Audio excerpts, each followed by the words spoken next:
जिन माँ बाप के पास, जिन माँ बाप के पता चलते सब निडर हो जाते हैं, पशु का बच्चा भी माँ को पाके निडर हो जाता है, और तुम आज माँ बाप के लिए डर रहे हो। माँ बाप को पता ना चल जाए मैं कहाँ हूं, मैं क्या कर रहा हूं। बंधुओं, मर जाना, उस स्थान पर मत जाना जिन स्थान पर जाने के लिए माँ बाप का डर लगे, बस और कहीं नहीं करा। तुम्हें जहां जाना है वहां पर मत आओ मंदिर, मत आओ मंदिर। मैं मंदिर के लिए तुम्हें प्रेरित नहीं करूंगा। मत आओ मंदिर, मत करो पूजा, मत करो अभिषेक, मत आओ मेरे प्रवचन सुनने। बस एक बात बहुत छोटा सा है, वहां मत जाना जहां जाने समय मां बाप का डर लगे। बस वहां मत जाना, उनसे छुप करके मत जाना। और वहां खूब जाना जहां तुम्हें लगे मम्मी पापा को पता चल जाएगा, अरे मजा आएगा, उनको पता चल जाए तो हमारी और बकत हो जाएगी। अच्छा मेरा बेटा प्रवचन सभा में मिला था। अच्छा ये बताओ, प्रवचन सभा में तुम आगे आने लगे तो तुम्हारे मम्मी पापा को कैसा लगेगा? नहीं नहीं, बुरा लगे तो मत आना भाई।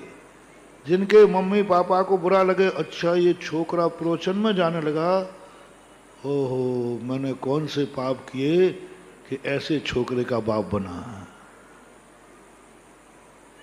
और यदि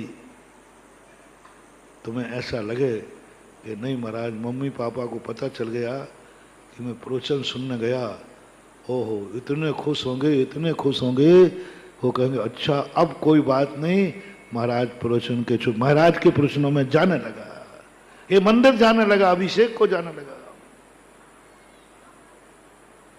मैंने ऐसे ऐसे शिवरार्थी देखे जिनके माँ बाप कोसते थे कि महाराज मैं निपुता रह जाता तो अच्छा, निपुता रह जाता। यदि कानून का डर नहीं होता तो मैं इस बच्चे बच्चे की हत्या कर डालता। ऐसे माता पिता मेरे पास आते, महाराज कानून का डर है, आप लोगों का डर है, समाज का डर है, नहीं तो मेरे छोरा छोरी इतनी बेइज्जती कर डाली है, इतनी बेइज्जती कर डाली है कि लगता है कि इनका गला दबा के मार डालूं। बोलो दुनिया में ऐसे बेटे हैं कि नहीं जिनको माँ बाप को मारने का भाव आ सकता है? बोलो ना, हैं बहुत सारे। आगरा में होंगे, आगरा में तो क्या जैनियों में भी होंगे और आगरा में होंगे। जब उनके तुम काले कारनामे सुनते हो तो तुम इज्जत वाले हो, तुम्हारा कुल इज्जत वाला है, और जब उनके कारनामे सुनते हो तो संबंध तुम्हारा ही माना जाएगा ना। तो ऐसे लगता है कि इनको मार डालो, लेकिन कानून का डर, समाज का डर, धर्म का डर और फिर कर्मों का डर, और डर के कारण से अपने क्रोध को, बहुत मौके आते हैं तुम्हारे घर में, तुम्हारे घरों में आते हैं। दुश्मन को मारने की बात नहीं कह रहा हूं, दुश्मन को मारने का नहीं, अपने भाई को मारने का भाव आता है। मार डालूं इस भाई को, बस चले तो। और कह दूं, कई बार बेटों के मन में भाव आता है कि मम्मी पापा को मार डालूं, और मार डालते। हमारे शास्त्रों में कहानी बड़ी पड़ी, बेटे के मन में भाव आ गया माँ बाप को मारने का, माँ बाप को बेटे को मारने, पति पत्नी को मारने का भाव आ गया, मार डालते, मार डालते। कितने केस होते हैं, स्त्रियों ने पति को मार दिया और पति ने, अपने लोगों की बात कर रहा हूं, अपने लोगों जो आज तुम्हारे संबंधी हैं उन्हीं को तुम्हें मारने का भाव आ गया। ऐसा होता है, ऐसी स्थिति बन जाती है। और जब अपनों को मारने और मरने का भाव आ जाए, ऐसे लोग, मैं उन लोगों से कहता हूं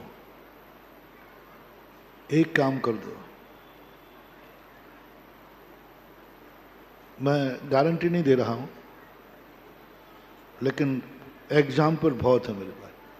ऐसा करो, उसको इस बार शिविर में भेज दो। शिविर में ज्यादातर रेफर्ड केस ही आते हैं। शिविर में ज्यादातर वो ही आते जिनके परिवार वाले जिनको पाकर के अपने को बदनसीब मानते हैं। मैंने कहा भेजो से, देखो क्या होता है, आने दो, बैठने दो उसको। महाराज वो आपसे भी नहीं संभलेगा। मैंने कहा देखेंगे, नहीं संभलेगा तो कोई बात नहीं, प्रयास तो करता हूं। और हमने ऐसे लोग देखे महानुभाव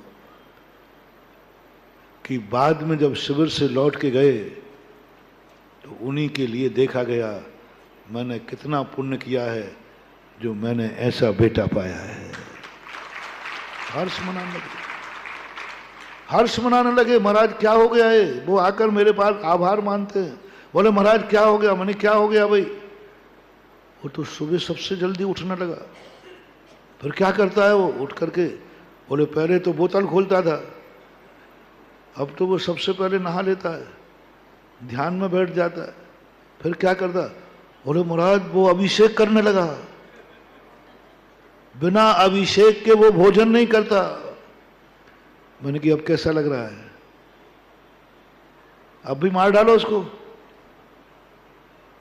नहीं महाराज अब तो ऐसे लगता है ये बेटा हमारा जन्म जन्म तक भी यही बेटा हो गए। कुछ मत करो रे, जिनसे तुम्हारे संबंध है उनसे तुमसे संबंध बनाते समय उनको गर्व महसूस होना चाहिए। बस इतना सा कार्य करो। जिनसे तुम्हारा जो संबंध हो, मैं कोई संबंध कितने सारे संबंध, माँ बाप का, भाई बहन का, पति पत्नी का, समधी का, ब्याई जी का, कुंवर साहब का, जो कुछ भी, मौसा मौसी, फूफा फूफी, जो भी तुम्हारे संबंध है, दोस्त यारी, बस एक मोटिवेशन, जिससे तुमने संबंध बनाया है,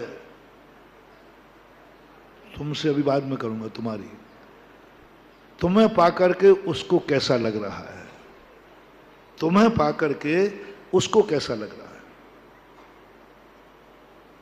पिता को सोचना है मेरे बेटे को मुझे पाकर के मैं इसका मम्मी पापा हूं, बेटे को कैसा लग रहा है। क्या बेटे को लग रहा है मैंने कितना पुण्य किया जो मुझे ऐसे मम्मी पापा।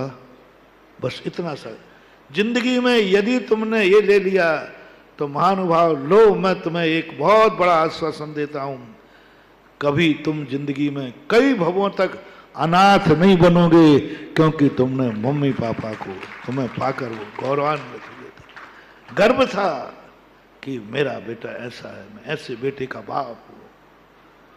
बस ये गर्व यदि तुम्हारे पिताजी को, माँ को आ रहा है, जाओ, बहुत सरल सस्ता, तुम कई भवों तक अनाथ नहीं होगे।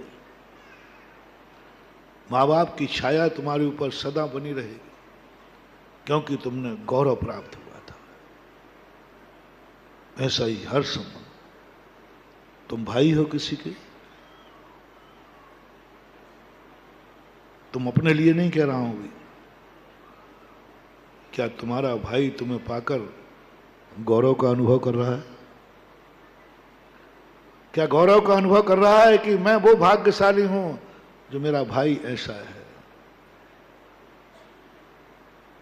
जाओ, एक दिन तुम्हें ऐसे भाई मिलेंगे जैसे राम लक्ष्मण।